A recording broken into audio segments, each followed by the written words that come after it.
An easy way for leaders to understand the concept of employee engagement is through a three-angled attack we call the employee engagement triangle.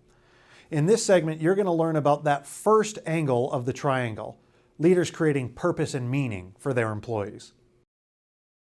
So here's our employee engagement triangle. Here are the three broad areas that you and I need to be focusing on as leaders to help people. We cannot force them, but to help them be as engaged as possible. The first is help them find a sense of purpose and meaning.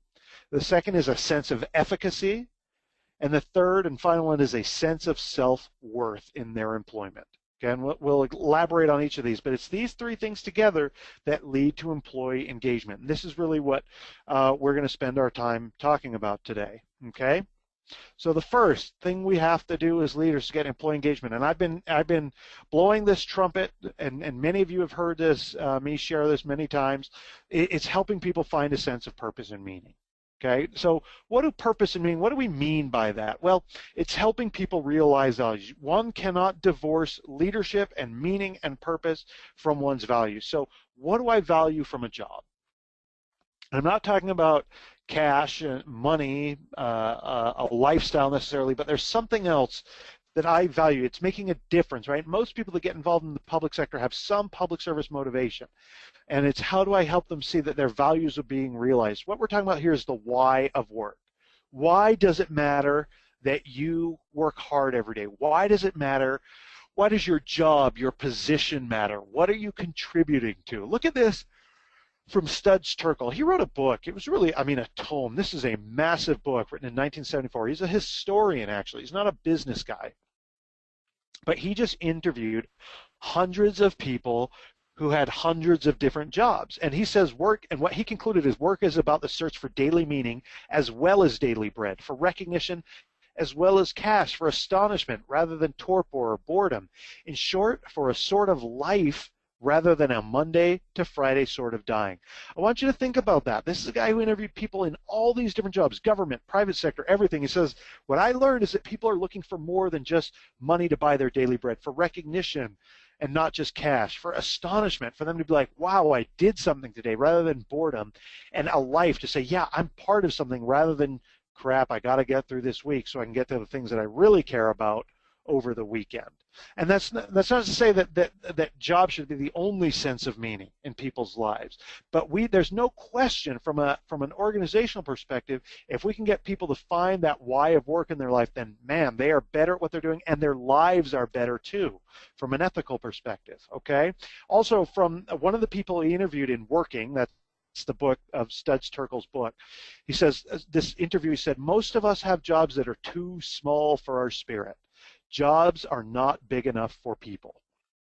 Now, there are some out there who say, and I've encountered these people in training, say, why does it matter? Why can't people just go and do their work and have the things that really matter to them be their family and be the things that they get to do on the weekend, their religion, whatever else it might be? Here's the good thing about an abundant perspective on purpose and meaning and engagement.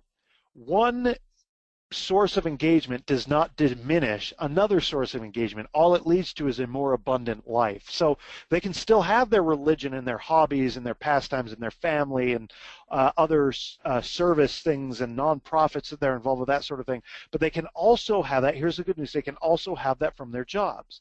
Okay, so it's sort of a false premise that one reduces the engagement of another. The purpose in one aspect of your life necessarily reduces it in another. No.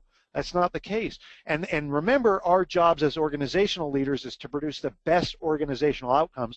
And the evidence that we just saw is that if we can get that from our employees, well, then we get the best business and organizational outcomes as well. And so this really requires passion. And what is critical here is you cannot help them find this part of the triangle, the engagement triangle, purpose and meaning, unless you are passionate about something as well.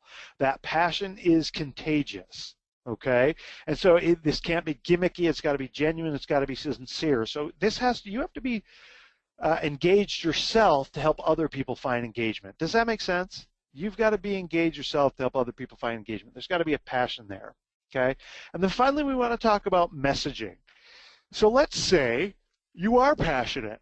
You know the why of your work, you know the values of your employees, and you know your own personal values, and you can lead on these things. How do you communicate this to your people? The answer, believe it or not, is not a mission and vision statement. As useful as those are potentially and how dysfunctional they are usually, there is, anybody who's taken a class from me has heard me talk about this over and over. The best way for you to message this passion, this purpose and meaning to people's work is through stories and symbols. Why? As Kouzes and Posner in the Leadership Challenge teach us, and their data supports this, it's because quite frankly, stories are an engaging, to use that term again, an engaging way to communicate what matters, what could be, what people could be accomplishing. The people feel that when they see stories. In fact, stories should be relatable and accessible, okay? And this isn't just stories for, that you're hearing on grandpa's knee. There should be some purpose to it. You're reinforcing the meaning of their work. Remember, symbols might be a way of doing this. And this is what leaders do. Stories allow you to remind people of the larger purpose of their work, okay, as we read in Primal Leadership. Okay, so an effective leader, an engaging leader, reminds people and gives meaning to their otherwise mundane tasks. So maybe you've got employees that are doing kind of boring stuff, and all of us have less exciting tasks to our jobs. By reminding them of why it matters, you're giving meaning and purpose to their otherwise workaday tasks, okay? In fact, I was reminded recently, I had an opportunity to meet with some people who had been nominated for the Governor's Award for excellence that's given out annually. And I had a colleague at DHRM who was nominated, and I was really impressed as I heard her supervisor, her manager, talk about what she had done. Because in DHRM, here at the Department of Human Resource Management, where I work, we don't very often get an opportunity to have, we're not saving anybody's lives. We're not keeping people from starving. We're not giving them good health, generally that kind of a thing. But this supervisor said, my employee had an employee who was retiring come to them multiple times because this employee was nervous about retirement. They had specific challenging physical and personal circumstances in their life. Okay, this employee at the Department of it was tax. Okay, and so she was nervous and went to this HR employee to, hey, I'm retiring soon. What do I have to do? Oh, I'm scared. And this employee, when it was time, because these things are very often done through the Employee Resource Information Center now, went physically with this employee over to the Employee Resource Information Center. Normally your job is to say, okay, you need to go talk to Eric now, the Employee Resource Information Center. But this person physically left her job, took her own time, and traveled with this employee to the Employee Resource Information Center to introduce them to people, say, okay, these are the people you're talking to, because they had these challenges. She knew she was nervous. They'd be facing these things when they retired.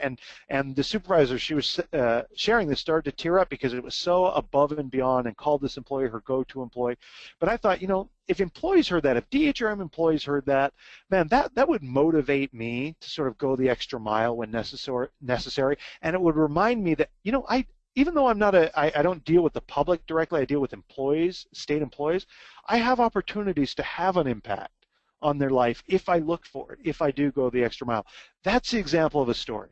This supervisor found that example, that story, and shared it with us, and I know it was touching and motivating to everyone that heard it. Okay, that's the real power and impact of stories.